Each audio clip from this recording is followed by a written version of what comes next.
Well, we'll get into some of that because I thought the best way to kick this off would be to talk a little bit about the big AI policy news of the week. Yesterday, President Trump announced his three-part AI action plan, Sure did. which focused on, I think, three things really: getting getting rid of regulations so people can, innovate, uh, Right. pumping money into that innovation, and making sure that that innovation doesn't lead us in any dangerously woke directions. And we can we can explore each one of those. But first, perhaps your overall reaction to what you saw yesterday. My overall reaction, I sort of, I go into those things sort of like with this tense nervousness, right? Maybe a lot of people do because you just never know, right? It's like this joke that John Mulaney said about the horse in the hospital, the horse being loose in the hospital. He had this bit about Trump. He said, the horse is loose in the hospital and you don't know what's going to happen. That's kind of how I felt. I think I came away from it thinking that he was using, mostly I felt like he was using the federal government as a cudgel, which is often what is done. There were some things there's some things I liked in it. There were a lot of things I did not like in it. So I think that was my overall takeaway. The cudgel was, using federal funding to get what he wants, what the administration wants, which is no, state regulation on AI, to get the agencies, what's left of them, in line in terms of not passing regulation or rules related to AI, and that's the FTC, the EPA, NIST. Kind of getting everybody in step, even when Congress has not acted on like the state moratorium on AI laws. So it was a cudgel in many ways. Is kind of what I came away with. Well, I get a kind of a, a little bit of a schizophrenic vibe from the administration, right? And from the Republican Party. So on the one hand, remember that, this is the Republican Party that tried to get into their big bill, no state regulation of AI, right? That didn't stick, but that's a general theme. And the guy at the right hand of the president on this tech stuff, David Sachs, seems to be a big proponent of as little regulation as possible. Yeah. Meanwhile, there do seem to be pockets in the administration that are saying, well, let's be careful about who we give big chipsets to. Let's be, so there is a bit of a tug of war. Do you perceive that as well? Yeah, definitely. I think in general there's agreement on being pro industry. I think for the most part. But yeah, there's differences, I think, in terms of what they think is pro competitive and what is not, right? And certainly, I think on the idea of how to compete against China, what the export rules should be, how we approach semiconductors. I think that there's for sure differences, and in Congress too. And though people, congressmen have written about this, and inside the administration, I think there are differences. But I think David Sachs has a lot of power. I think he was definitely represented in this document.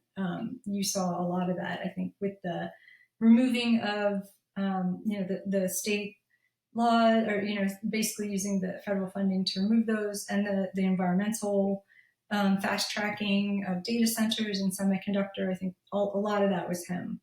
But I think the administration, I met with some European leaders recently, and one of the things they asked me was, it appears really chaotic and confused from the outside, the administration's Hmm. viewpoints on tech policy, but I'm sure it's not that. Can you tell us what's going on? I said, no, it is. It is Yeah, chaotic and right. confused. Exactly. It really Exactly. is just sort of case by case, and whatever sort of the moment demands in terms of what will be the more dominant. What can I use in this moment to get what I want? So it'll be pro tech and then not pro tech. So I think that's Well, it's partially it's chaotic because maybe what they want is not what they think they want, or maybe what they think they want is not what they want. An example is, let's take power generation for data centers. So, the administration comes in with Trump's drill, baby, drill. Let's just, if you can use coal, that's better than using clean gas, which is better than using solar. But if you could use dirty coal, even that would be better. There's a kind of an impulse in that regard. But the same token, solar and wind are cheaper. Right. And so what happened was they started promoting this, and all of a sudden, some big red states like Texas were calling them up, going, "Guys, we we can't afford this other stuff. Please don't tune us out." So maybe the market is serving as a kind of control there, in not the way they expected it to.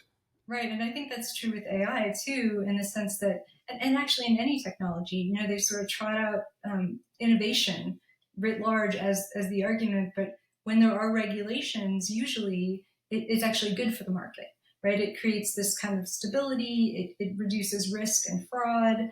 So a same type of thing where they're sort of constantly trying to deregulate, but usually that's not good for the market. That's not good. It's certainly not good for the bigger players. When there's regulation, the smaller players tend to have trouble with compliance, right? So there are a lot of ways in which this is, schizophrenic, as you put it, not always achieving, what they think they're achieving. I think we've gone through several phases of this, and because AI is fairly new, they've all happened. It seems like in the past couple of weeks, but it's actually been the past couple of years. Yeah. And so one phase, which was sort of 4 years ago and before, was the tech people didn't want to have anything to do with Washington. Right. They just stayed out.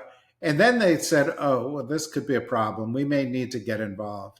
And so then the second phase was what I call kind of the head fake phase, where they said, "Washington, you've really got to focus on not having AI destroy the world. That's the thing you should focus on. Don't worry about this other stuff. We've got that," right? Right. Which was kind of, it was kind of a fake. Then they've gone into this new period where sort of Trump has come in and said, "Well, what do you want?"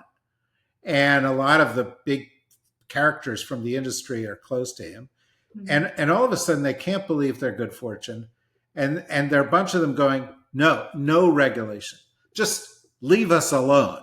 And because but the problem is that has never worked in any industry in the history of the world. Because there's always an issue, right? Whether it's national security or whether it's safety or whether it's environmental and health. So it seems to me we're on the verge of, no, you can't have this. You can't have the whole cake.